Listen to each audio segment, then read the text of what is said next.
Everyone, स्वागत है आपका आपके अपने यूट्यूब चैनल स्टडी विथ राजा साहब में। और आज जो हम प्रैक्टिस सेट लेकर आए हैं वो सीडीपी का है। तो चलिए इसे स्टार्ट करते हैं। हमारा पहला क्वेश्चन है, बच्चों द्वारा की जाने वाली त्रुटियों के संबंध में निम्नलिखित में से कौन सा कथन सत्य है। आपके ऑप्शन है, यदि एक शिक्षक कक्ष में सभी बच्चों की त्रुटियों को सुधारने योग्य नहीं है तो यह संकेत करता है कि शिक्षक शिक्षा की व्यवस्था में असफल है। ऑप्शन बी है, एक शिक्षक को प्रत्येक त्रुटि पर ध्यान नहीं देना चाहिए अन्यथा पाठ्यक्रम पूरा नहीं होगा। ऑप्शन सी है, प्रत्येक त्रुटि को सुधारने में बहुत अधिक समय लगेगा तथा एक शिक्षक को के लिए थकाने वाला होगा। नेक्स्ट है, स्वयं बच्चों द्वारा त्रुटियों को सुधारा जा सकता है इसलिए शिक्षक को उन्हें तुरंत ही नहीं सुधारना चाहिए। तो इसमें ये बताना है कि बच्चे द्वारा की जाने वाली त्रुटि के संबंध में कौन सा कथन जो है वो सत्य है। ठीक है, तो आपको सत्य बताना है। तो ऑप्शन ए इसका राइट आंसर हो जाएगा। यदि एक कक्षा शिक्षक जो है वो कक्ष में सभी बच्चों की त्रुटियों को सुधारने में योग्य नहीं है तो यह संकेत करता है कि शिक्षक कक्षा की व्यवस्था में असफल है। नेक्स्ट देखते हैं, नर्सरी कक्षा में शुरुआत करने के लिए कौन सी विषय वस्तु या थीम जो है वो सबसे अच्छी होगी। ठीक है, आपको ऑप्शन दिए गए हैं, मेरा विद्यालय, मेरा परिवार, मेरे प्रिय मित्र और ऑप्शन डी है मेरा पड़ोस। तो आपका राइट आंसर हो जाएगा ऑप्शन बी, मेरा परिवार। क्योंकि नर्सरी कक्षा में शुरुआत करने के लिए सबसे पहले यही थीम सबसे उपयुक्त है। क्योंकि जब भी बच्चा जो नर्सरी कक्षा में होगा वो अपने विद्यालय, मित्र, पड़ोस ये सब के बारे में उतना नहीं जानता, लेकिन वो अपने परिवार से परिचित होता है। उसको माता पिता, भाई बहन इन सब के बारे में कुछ ना कुछ ज्ञान अवश्य होता है। तो ये थीम जो है वो सबसे अच्छी रहेगी शुरुआत करने के लिए। नेक्स्ट देखते हैं, प्राथमिक कक्षा में सकारात्मक वातावरण निर्मित करने के लिए एक शिक्षक को, आपको ऑप्शन दिए गए हैं, विभेद नहीं करना चाहिए और प्रत्येक बच्चे के लिए समान लक्ष्य सुनिश्चित करने चाहिए। ऑप्शन बी है, समूह गतिविधियों के दौरान समाजमिति के आधार पर उन्हें अपने समूह बनाने की अनुमति देनी चाहिए। ऑप्शन सी है, सकारात्मक अंत वाली कहानियाँ सुनानी चाहिए। और लास्ट है, सुबह प्रत्येक बच्चों का अभिवादन करना चाहिए। तो ऑप्शन ए इसका राइट आंसर हो जाएगा। प्राथमिक कक्षा में सकारात्मक वातावरण निर्मित करने के लिए एक शिक्षक को भेदभाव नहीं करना चाहिए और प्रत्येक छात्र के साथ सामान्य लक्ष्य सुनिश्चित करना चाहिए। नेक्स्ट देखते हैं, एक बच्चा जो कि ग्रस्त है किस टाइप की समस्या से कि वह शॉ और वॉस तथा न्यूक्लियर और अनक्लियर में अंतर नहीं कर पाता है। तो इसको हम क्या कहेंगे, डिसलेक्सिया, शब्द जम्बलिंग विकार और ऑप्शन सी है डिसलेक्समिया और ऑप्शन डी है डिस्मोर्फिमिया। कौन सा होगा इसका राइट आंसर आपको ये बताना है। तो ऑप्शन ए इसका राइट आंसर हो जाएगा। क्योंकि डिसलेक्सिया जो होती है वो एक प्रकार का मानसिक रोग होता है जिसमें जो अक्षर के क्रम का ज्ञान नहीं होता बच्चे को, जिससे बालक जो होता है वो अक्षरों के क्रम में अंतर नहीं कर पाता, इसलिए वह शॉ के स्थान पर वॉस तथा न्यूक्लियर के स्थान पर अनक्लियर लिखता है। नेक्स्ट देखते हैं, निम्नलिखित में से कौन सी विशेषता समस्या समाधान उपागम का विशेष चिन्ह है। आपके ऑप्शन है, समस्या मौलिक होती है। नेक्स्ट है, सही उत्तर प्राप्त करने का सामान्यतः एक उपागम होता है। उसके बाद है, समस्या केवल एक सिद्धांत प्रकरण पर आधारित होता है। और ऑप्शन डी है, समस्या कथन में संकेत अंतर्निहित रूप से दिया होता है। तो इसमें आपको राइट आंसर बताना है। तो ऑप्शन डी इसका राइट आंसर हो जाएगा। समस्या कथन में संकेत अंतर्निहित रूप से दिया होता है। यह विशेषता समस्या समाधान उपागम का विशेष चिन्ह है। नेक्स्ट देखते हैं, प्रतिभाशाली विद्यार्थी शिक्षकों से स्वतंत्र होते हैं, स्वभाव में अंतर्मुखी होते हैं। ऑप्शन सी है, अपनी विशेषताओं को दृढ़तापूर्वक नहीं कह पाते। और ऑप्शन डी है, अपने निर्णयों में आत्मनिर्भर होते हैं। तो ऑप्शन डी इसका राइट आंसर हो जाएगा। प्रतिभाशाली जो छात्र होते हैं वो सदैव अपने निर्णयों पर आत्मनिर्भर होते हैं। नेक्स्ट देखते हैं, चिंतन के सूचना प्रक्रमण सिद्धांत में निम्नलिखित चरण आते हैं। वो चरण इस प्रकार से हैं, प्रतिक्रिया क्रियान्वयन, प्रतिक्रिया चयन, श्रेणीकरण और ऑप्शन डी है पूर्व प्रक्रमण। तो इसमें हमको ये जो चरण दिए गए हैं इनका सही क्रम बताना है कि कौन सा इसका सही क्रम है।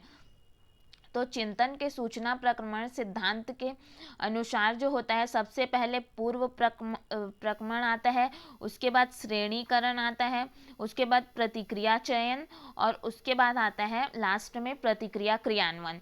तो आपका ऑप्शन डी इसका राइट आंसर हो जाएगा, पहले घ फिर ग फिर ख और उसके बाद क। नेक्स्ट देखते हैं, सीखने संबंधी निर्योग्यता सामान्यतः औसत से श्रेष्ठ बुद्धि लब्धि वाले बच्चों में पाई जाती है, लड़कियों की तुलना में अधिकतर लड़कों में पाई जाती है। ऑप्शन सी है, अधिकतर उन बच्चों में पाई जाती है जो शहरी क्षेत्रों की अपेक्षा ग्रामीण क्षेत्रों से संबंध रखते हैं। और ऑप्शन डी है, उन बच्चों में पाई जाती है विशेषतः जिनके पैतृक अभिभावक इस प्रकार की समस्या से ग्रसित होते हैं। तो ऑप्शन डी इसका राइट आंसर हो जाएगा। सीखने संबंधी जो निर्योग्यताएं होती है वो वंशानुगत चलने वाली प्रक्रिया होती है, जो एक पीढ़ी से दूसरी पीढ़ी में चलती जाती है। सीखने संबंधी निर्योग्यता सामान्यतः उन बच्चों में पाई जाती है जिनके पैतृक अभिभावक इस प्रकार की समस्या से ग्रसित होते हैं। तो ऑप्शन डी इसका राइट आंसर हो जाएगा। नेक्स्ट देखते हैं, सीखने के लिए आकलन निम्नलिखित का ध्यान रखता है शिवाय। आपके ऑप्शन है विद्यार्थियों की क्षमता के, ऑप्शन बी है विद्यार्थियों की आवश्यकताएं, ऑप्शन सी है विद्यार्थियों की त्रुटियां और ऑप्शन डी है विद्यार्थियों की अधिगम शैलियां।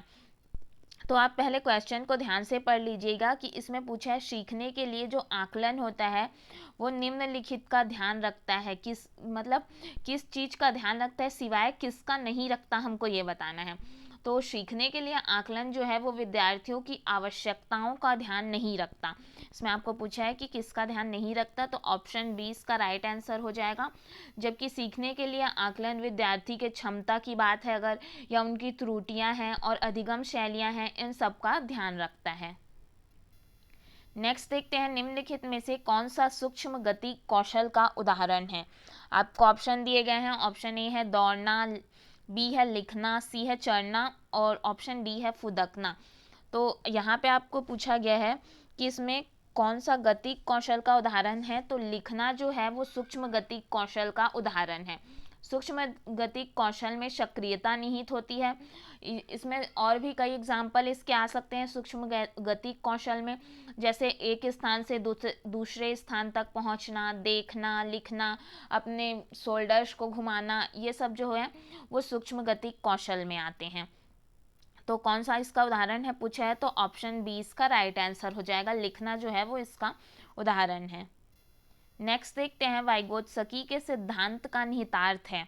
आपको ऑप्शन दिए गए हैं, प्रत्येक विद्यार्थी को व्यक्तिगत रूप से दत्त कार्य देना, ऑप्शन बी है प्रारंभिक व्याख्या के बाद कठिन सवालों को हल करने में बच्चों की सहायता करना, नेक्स्ट है बच्चे उन बच्चों की संगति में सर्वश्रेष्ठतम रूप से सीख सकते हैं जिनका बुद्धि लाभदांक 85 से कम होता है और ऑप्शन डी है सहयोगात्मक समस्या समाधान। तो ऑप्शन डी इसका राइट आंसर हो जाएगा, सहयोगात्मक समस्या समाधान। वाइगोत्स्की के अनुसार ज्ञान जो होता है वो बाह्य वातावरण में स्थित तथा सहयोगी होता है। इसका मतलब ये है कि ज्ञान जो है वो विभिन्न व्यक्ति और वातावरण, जैसे कि वातावरण में ले लीजिए आप, जैसे कि कोई भी वस्तु है, औजार है, किताब है, कुछ भी समुदाय मतलब जिसमें हम सभी रहते हैं, ये सभी में जो है वो वितरित होता है। ठीक है, तो यह सिद्धांत यह सुझाता है कि दूसरों के साथ हमें अंतःक्रिया तथा सहयोगात्मक क्रियाओं के द्वारा की जाने वाली प्रक्रिया गुणात्मक रूप से श्रेष्ठ होती है। इसका मतलब ये है कि सहयोगात्मक समस्या समाधान सिखाता है, वाइगोत्स्की का सिद्धांत निहितार्थ होता है। नेक्स्ट देखते हैं, किशोर का अनुभव कर सकते हैं। आपको ऑप्शन दिए गए हैं, दुश्चिंता एवं स्वयं से सरोकार, ऑप्शन बी है बचपन में किए गए अपराधों के प्रति डर के भाव, ऑप्शन सी है आत्मसिद्धि का भाव और ऑप्शन डी है जीवन के बारे में परितृप्ति के भाव। तो इसमें आपको पूछा है कि किशोर क्या अनुभव कर सकते हैं, तो ऑप्शन ए इसका राइट आंसर हो जाएगा। दुश्चिंता और स्वयं से सरोकार को अनुभव कर सकते हैं, जैसे कि वो अपने रंग रूप है, स्वास्थ्य है, मान सम्मान, आर्थिक स्थिति, सामाजिक या शैक्षिक प्रगति जो होती है उसकी व्यवस्था आदि के बारे में वो इसके प्रति वो स्वयं ही व्यग्र रहते हैं, इसका अनुभव वो कर सकते हैं। नेक्स्ट देखते हैं, शारीरिक रूप से सक्षम बच्चों में सामान्यतः किस टाइप की समस्या होती है, हमें ये बताना है। तो आपके ऑप्शन दिए गए हैं, डिस्थीमिया होती है, डिसकैलकुलिया होती है, और ऑप्शन सी है डिसलेक्सिया होती है, और ऑप्शन डी है डिसयाफिया होती है। तो इसमें आपको राइट आंसर बताना है। तो ऑप्शन डी जो आपको दिख रहा है डिसग्राफिया, वो इसका राइट आंसर हो जाएगा। ये यहाँ पे ये गलत लिखा गया था, डिस्ग्राफिया इसका राइट आंसर हो जाएगा, क्योंकि डिस्ग्राफिया जो होती है वो कोई रोग नहीं होती, बल्कि ये एक प्रकार का विकार होता है जो शारीरिक रूप से जो सक्षम बच्चे होते हैं उनमें भी सामान्यतः पाया जाता है। इसमें बच्चों के लिखावट व समझने की क्षमता पर असर पड़ता है। ठीक है, नेक्स्ट देखते हैं आंशिक पुनर्बलन। आपको ऑप्शन दिए गए हैं, सतत पुनर्बलन की अपेक्षा कम प्रभावी होता है। ऑप्शन बी है वास्तविक कक्षा कक्ष में अनुपयुक्त नहीं किया जा सकता। ऑप्शन सी है पशुओं को प्रशिक्षित करने में सर्वाधिक कार्य करता है। और ऑप्शन डी है सतत पुनर्बलन की अपेक्षा अधिक प्रभावी होता है। तो इसमें आपको राइट आंसर बताना है। तो ऑप्शन डी इसका राइट आंसर हो जाएगा। क्योंकि आंशिक पुनर्बलन से अभिप्राय ये होता है कि कई सही अनुक्रियाओं में कोई भी अगर कहीं सही अनुक्रिया दिख रही है तो उनके अनुप्रांत जो पुनर्बलन देते हैं वही होता है आंशिक पुनर्बलन। ठीक है, तो ये सतत पुनर्बलन की अपेक्षा अधिक प्रभावी होता है। क्यों होता है? क्योंकि इसमें जो छात्र होते हैं उसको किस अनुक्रिया में पुनर्बलन मिलेगा इसका उनको ज्ञान नहीं होता, इसलिए वो क्या करते हैं कि प्रत्येक अनुक्रिया को तत्परता के साथ करते हैं, इसलिए सतत पुनर्बलन की अपेक्षा अधिक प्रभावी होता है। नेक्स्ट देखते हैं, एक सशक्त विद्यालय अपने शिक्षकों में निम्नलिखित योग्यताओं में से किसे सर्वाधिक बढ़ावा देगा? आपके ऑप्शन है अनुशासित स्वभाव को, ऑप्शन बी है प्रतिस्पर्धात्मक अभिवृत्ति को, और ऑप्शन सी है परीक्षण करने की प्रवृत्ति, तथा ऑप्शन डी है स्मृति। तो इसमें आपको पूछा गया है कि किसको सबसे अधिक देगा, तो ऑप्शन बी इसका राइट आंसर हो जाएगा, प्रतिस्पर्धात्मक अभिव्यक्ति को जो है वो सर्वाधिक बढ़ावा देगा। ये कुछ 15 क्वेश्चन थे जिसको हमने डिस्कस किए। अगर आपको ये वीडियो पसंद आया तो आप इसे प्लीज़ लाइक और शेयर कीजिए। Thank you so much.